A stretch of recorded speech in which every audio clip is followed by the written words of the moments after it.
What if I told you the greatest empire on earth was built on a secret so horrifying? Even its own people whispered it only in the dark. The year was 519 BCE. In the sprawling palace complex of Pepali, a young girl named Art was celebrating what would unknowingly be her final birthday as a child.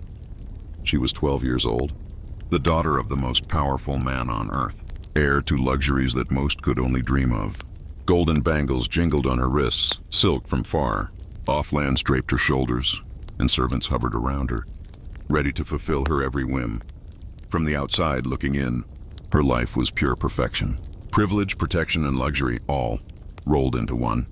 But inside, Art wasn't celebrating.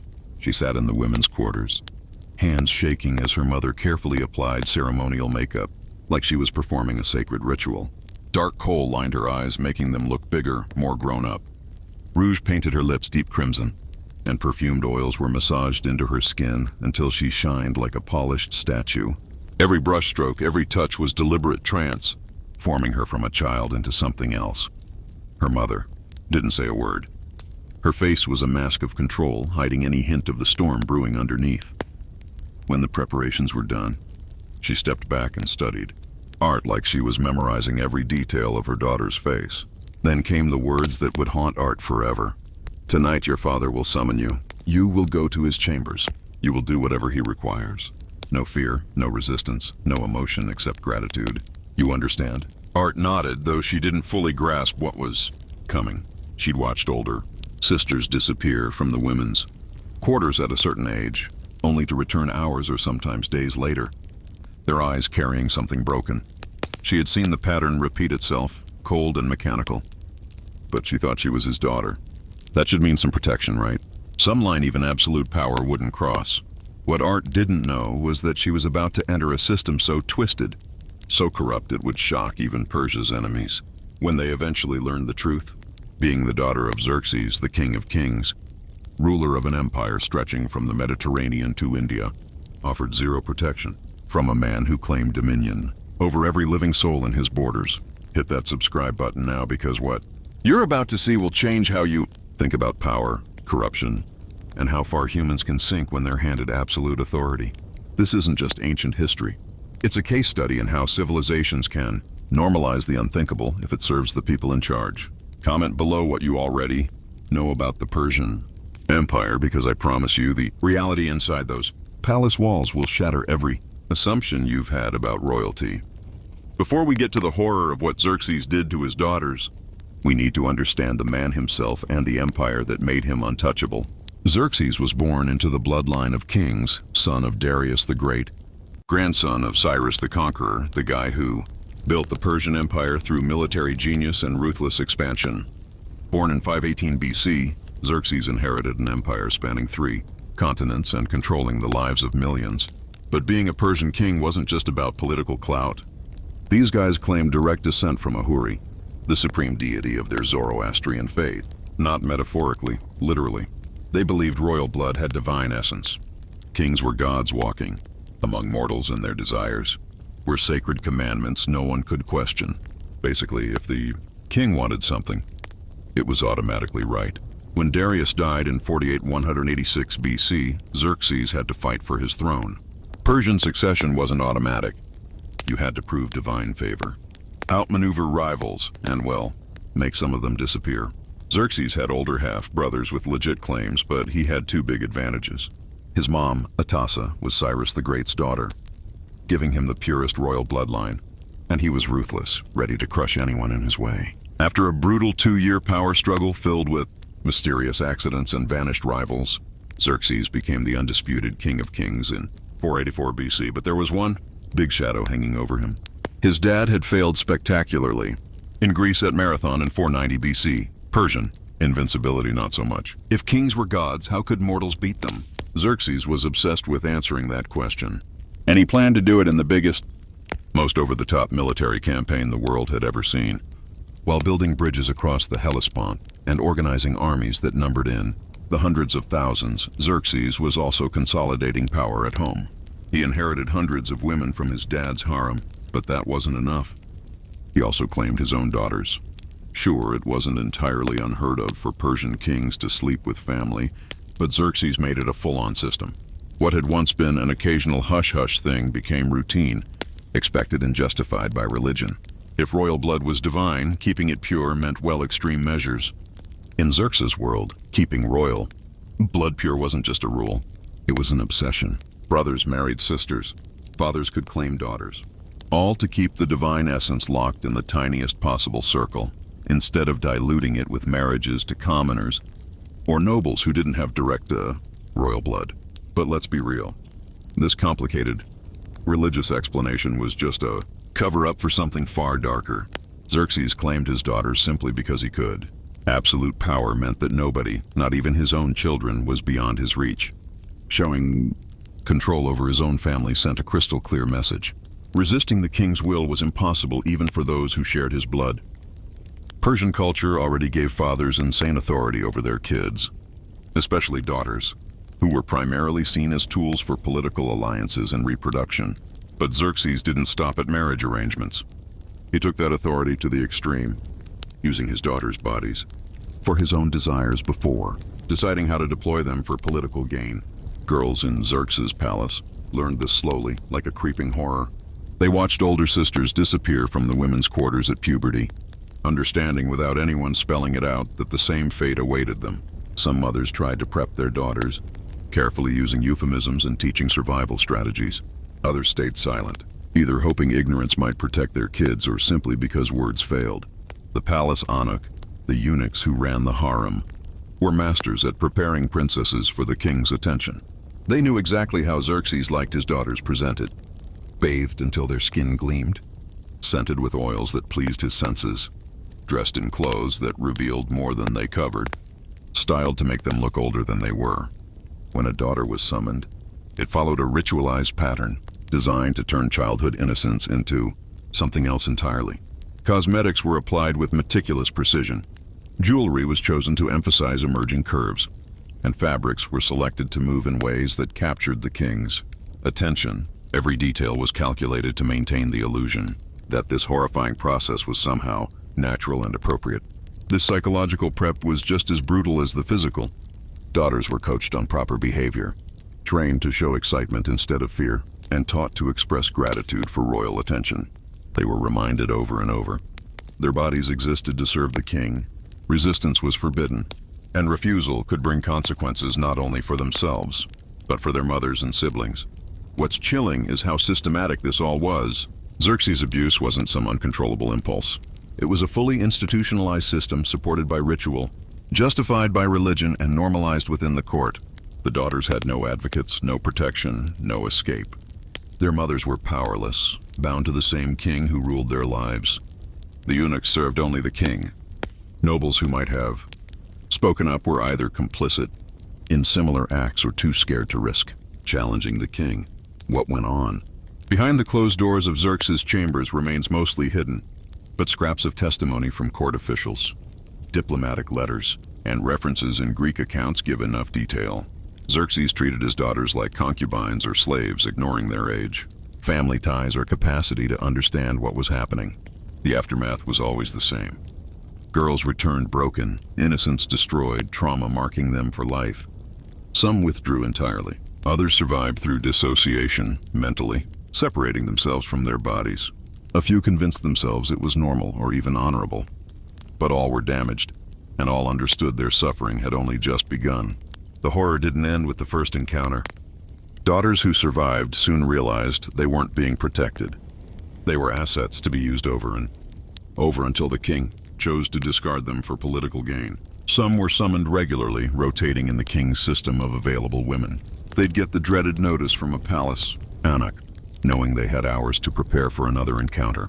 This unpredictability created its own kind of psychological torture, never knowing when the next summons would come. Always anticipating trauma, never safe, even in the women's quarters that's supposed to be a sanctuary. Others were called only occasionally, depending on the king's whims.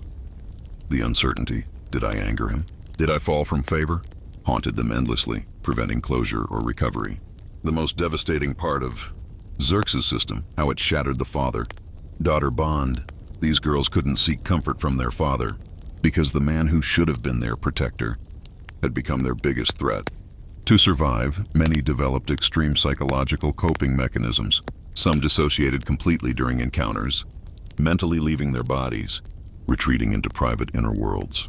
They'd stare at fixed points on the walls, recite prayers or poetry silently, or invent elaborate fantasy worlds in their minds to escape the nightmare in front of them. Some daughters survived by fully surrendering to the system. They convinced themselves that eager compliance might ease their suffering or even score them small favors.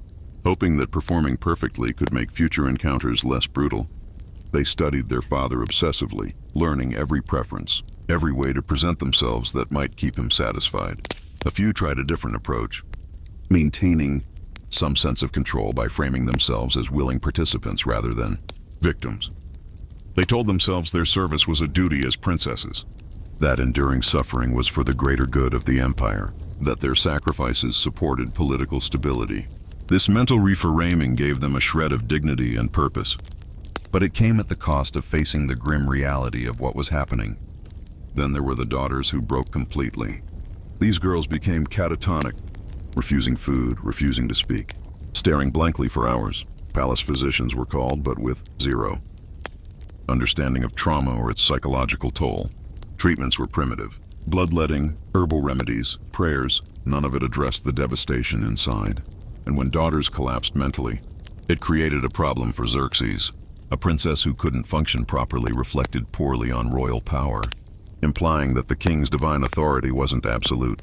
These broken daughters were quietly removed from the palace and sent to remote estates, kept out of sight so the royal family wouldn't be embarrassed or questioned.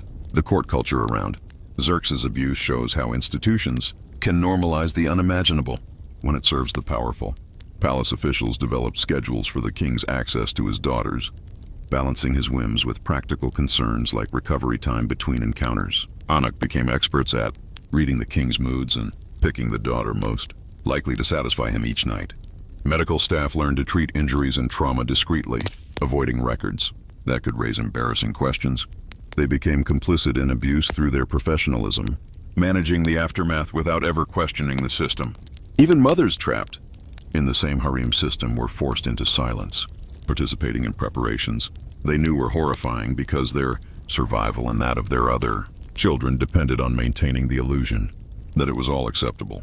Religious authorities were equally corrupted. Zoroastrian priests created elaborate theological justifications for Xerxes' actions, twisting doctrines of divine bloodlines and sacred purity into proof that the king could claim his daughters. Power had co-opted even the moral authorities, showing how anyone who depended on the king for survival, religious or political, could be convinced to rationalize the irrational. The broader nobility also benefited. When Xerxes eventually married off his daughters for political gain, nobles gained social and political leverage. These princesses were not rescued. They were transferred from one form of exploitation to another. The nobles knew exactly what they were getting. Traumatized, psychologically damaged young women, often struggling with intimacy and trust, but still powerful symbols of royal connection. These marriages cemented loyalty, advanced noble ambitions, and erased reminders of the king's abuse from the palace, all under the guise of normally. The daughters who survived marriage faced a new challenge, building lives with men who saw them primarily as political tools. Some found husbands who treated them decently, allowing for a semblance of normal life. Though true happiness remained elusive, others endured further exploitation, as damaged royal women were easy targets for continued abuse, and the next generation carried the consequences. Children inherited the trauma of mothers, who had been systematically abused and lacked the psychological tools to parent normally. This shows how Xerxes' abuse extended far beyond immediate victims. The system created generational trauma, spreading dysfunction through families and communities for decades. When institutions normalize exploitation, when courts, religion, and culture bend to protect power rather than people, the damage ripples endlessly.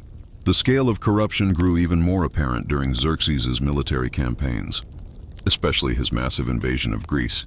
The Greek campaign of 480 BC wasn't just a display of military might. It became another arena where Xerxes weaponized his daughters. He brought several of them along, officially claiming he needed familiar comforts to maintain his lifestyle and project confidence in Persian victory. In reality, it was another extension of his system of absolute control. The daughters, already traumatized, became tools of political and psychological power, demonstrating the horrifying lengths. King could go to project dominance both at home and on the battlefield.